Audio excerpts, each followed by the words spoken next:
Welcome back to Nightly Nonsense. We're going back to the roots, to where it all started. Where Nightly Nonsense started during the infamous time of the word that I can't say, or they shut down this video. So, I can't really say where my roots came from, but you all know where they came from. So, let's look at the story of Esther. I want to add on to what happened last night. Talked about whatever, whenever, however you want, right? No compulsion in this party that this king is throwing. So it says this, right? In 10:11. Let me paraphrase because a bunch of words that I can't say, right? But on the seventh day, when the heart of the king was merry. Why was the heart of the king merry? Notice I'm leaning in and whispering, hey, why was the king's heart merry? Because he could have as much as he wanted, whenever he wanted, whatever he wanted, right? And he's surrounded by people who are merry. Why? Because there's no compulsion. Ever been to a party where there's no compulsion? Everybody's happy. At one moment, everybody's happy. I've been to these weddings. That's why I have a solemn pledge when I go to a wedding that isn't one that I have to be at, right? I go for just a little bit. Because at the beginning of it, everybody's merry. Everybody's happy. It's all about the bride and the groom. But here's what happened when people begin to have whatever they want, whenever they want, however they want. It's no longer about the bride and the groom. It becomes about them, right? So here's what happens to the king, right? He commanded. Merry people should probably not be commanding because they probably can't even remember what they're commanding. They have no idea what they're doing. But this is what this king does in a merry state. He commands that Queen Vashti be brought before the king with her royal crown in order to show the peoples and the princes her beauty, for she was lovely to look at. We talk about Esther. We talk about the beauty queen, right? The beauty pageant that Esther had to go through. This king, he just wants to show off to everybody how beautiful his wife is. Now, let's make this clear, right? This was an on purpose, right? I want you to become an object of a bunch of drunk men's attention because here's what this party was about. All the men were in one place and all the women were in another place. That's what it says up above, right? Queen Vashti, she threw her own party for the women. So the women are having this party, the men are having this party, and in the midst of, after 6 days, on the seventh day, the king is so merry that his brain trust idea is, let's bring my beautiful wife in here so everybody can gawk at her and look at her. Do you know where this ends up? Probably not in a good place for Queen Vashti. First of all, she shouldn't want to be a piece of meat. Second, right?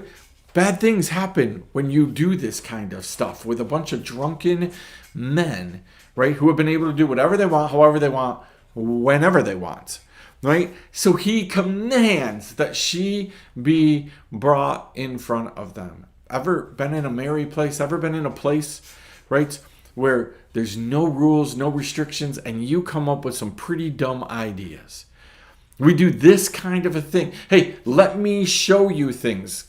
King Hezekiah did this without being in a merry state. He showed all of his stuff to the enemy, right? Why do we want to do these kind of things? Why do we want to promote stuff and things and people, right? This is a bad idea.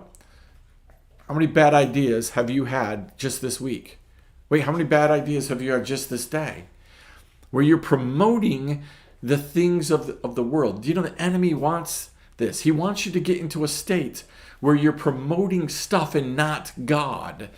That's where he wants you to be. So notice, here's what happens. Queen Vashti, she says no.